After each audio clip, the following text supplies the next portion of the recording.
Күннен түскен дақтар ультракүлгін сәуленің әсерінен пайда болатын меланиннің артық жиналуынан туындайды.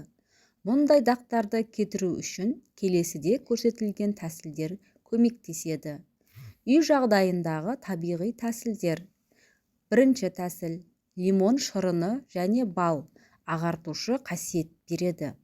Бір шай қасық лимон шырыны мен бір шай қасық балды араластырып, даққа жағып 10-15 минуттан кейін жуып тастаңыз. Екінші тәсіл – алоэ вера гелі. Күннен кейінгі дақтарды тыныштандырып, теріні қалпына келтіреді. Түнде ұйықтар алдында жағуға болады. Қияр шырыны немесе маскасы.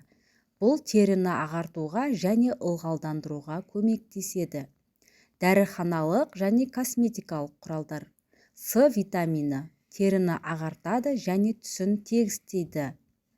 Ниацинамид пигментацияны азайтады.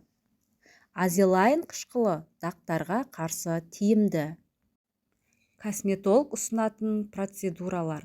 Химиялық пилинг терінің жоғары қабатын алып, пигментацияны азайтады.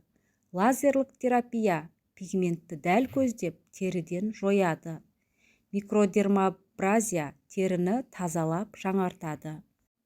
Сондай-ақ айта кететін маңызды жайт, күннен қорғайтын крем SPF 30 немесе 50-ді күнделікті қолданған жөн. Жаңа дақтардың пайда болуы мен болдырмаудың ең маңызды жолы болып табылады.